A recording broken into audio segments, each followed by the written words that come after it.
Et c'est l'heure, Raphaël, de découvrir l'entreprise qui va bien. Et cette entreprise, figurez-vous que c'est Dalloyau. Bonjour Laurent Pfeiffer. Bonjour Raphaël. Merci d'être avec nous. Vous êtes le président aujourd'hui de Dalloyau, dont l'histoire commence il y a fort longtemps, 1682, avec les frères Dalloyau. Exactement, c'est Louis XIV qui va dîner chez son cousin, le prince de Condé, au château de Chantilly, et qui lui pique au passage son boulanger, qu'on appelait panetier à l'époque. En fait, Charles Dalloyau, 1682, qui devient le boulanger du roi, et qui va lui inventer des pains. Le pain de la reine, le pain de la reine, exactement.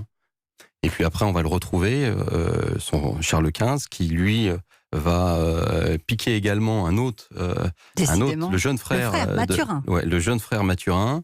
Et il y en a d'autres. Il y a toute il y a Antoine, il y a Antoine, il y a le. D'ailleurs, Exactement. Alors, le hâteur, c'est celui qui fait rôtir pour la reine. La princesse Lisinska, c'est un peu la mère de la gastronomie française, parce qu'elle aimait très très bien manger. Et donc on lui crée la chantilly, la fameuse chantilly que vous connaissez. Donc en fait, c'est nous qui l'avons créée également pour la reine. Et puis au fur et à mesure du temps, alors il y a aussi le fruitier. Oui. Alors qu'on a aussi le fruitier qui remet en fait le fruit à l'honneur du dessert, puisqu'il était complètement un peu oublié. Et puis au fil des années, en fait, on retrouve les Dalloyau jusqu'en 1802. Et là, il y a Jean-Baptiste Dalloyau qui crée la première maison de gastronomie française. L'ancêtre de Dalloyau tel qu'on connaît aujourd'hui. 101 rue du Faubourg Saint-Honoré. Avec les salons de thé, avec la glacerie. 1820, premier salon de thé. 1894, première glacerie. On a créé le syndicat de la pâtisserie. Et puis, un point très important, le fameux prêt-à-emporter, c'est-à-dire aujourd'hui, le fait de pouvoir aller chercher une salade, un sandwich, c'est nous qui l'avons inventé.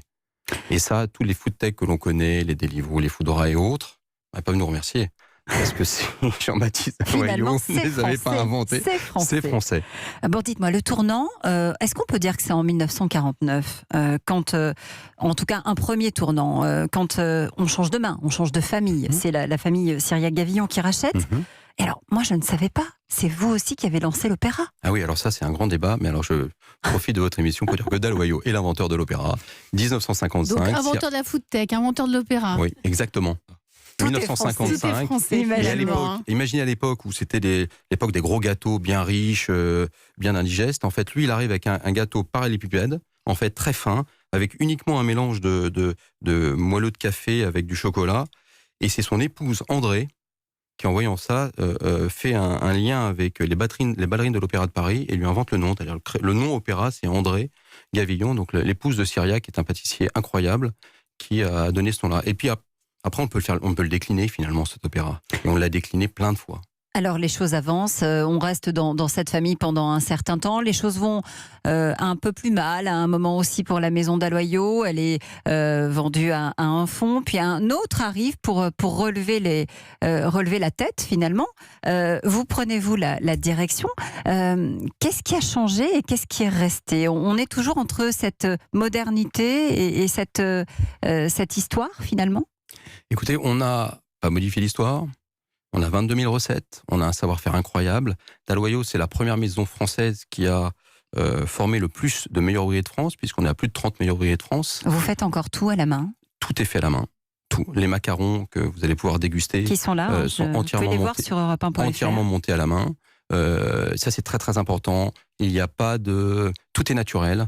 Et c'est vraiment important. Il n'y a pas d'arôme artificiel. Il n'y a pas d'éléments qui puissent être nocifs pour la santé. Très peu sucré. C'est-à-dire qu'en fait, la famille Gavillon a lancé vraiment l'époque... une famille de pâtissiers. Exactement. Mais l'époque du moins sucré possible, en fait. Et ce qui est vraiment, vraiment très important aujourd'hui, parce qu'on retrouve finalement... Eux l'ont commencé dans les années 50. Et finalement, aujourd'hui, c'est un des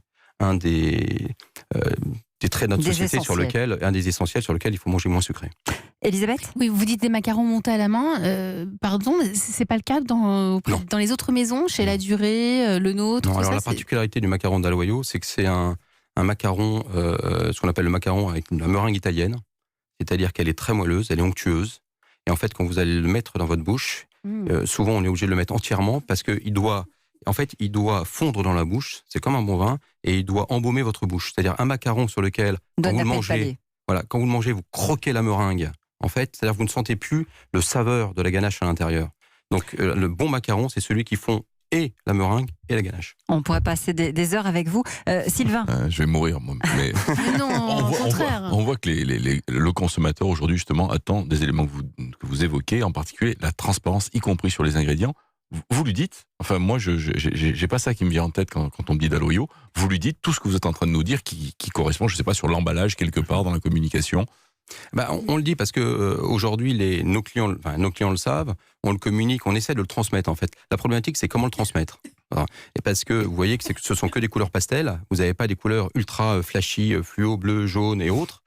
Dès que vous voyez ces couleurs, vous êtes sûr que de toute façon, il y a des arômes qui ne sont pas des arômes naturels. Quoi qu'il arrive, parce qu'on ne peut pas avoir des couleurs flashy avec des arômes naturels. Donc aujourd'hui, je pense qu'on est revenu dans un monde du bien manger, que les gens veulent bien manger, les gens veulent savoir effectivement d'où viennent les produits, et donc le citron, il va venir de Menton, vous voyez, on va chercher le produit brut, là où il est le meilleur. Nous, 100% de notre laiterie est 100% française. Vous voyez, ça c'est important. Je pense qu'il faut vraiment, on a un terrain de jeu en France sur lequel on peut avoir quasiment tous nos produits, et il faut le défendre. Et vous arrivez à inventer 600 nouvelles recettes par an. Ouais. Ah oui, 3 cartes par an. On a une carte un peu comme dans la mode, on a la carte printemps-été, la carte automne-hiver, la carte des fêtes. Ouais, il y a la nouvelle qui arrive d'ailleurs là. Oui, la nouvelle qui arrive. Et alors une nouvelle qui arrive en plus avec un élément supplémentaire, c'est qu'on travaille avec beaucoup de chefs. Et notre chef étoilé Isabelle Arpin, qui est à Bruxelles, en fait, nous a repensé la gamme ce qu'on appelle take-away, c'est-à-dire la gamme du prêt à emporter, justement, qui va démarrer sur notre nouvelle adresse qui va être rue Poncelet d'ici la fin octobre. C'est Dalloyau, 300 ans d'histoire et des recettes à découvrir. Merci d'être venu nous parler de cette belle maison française.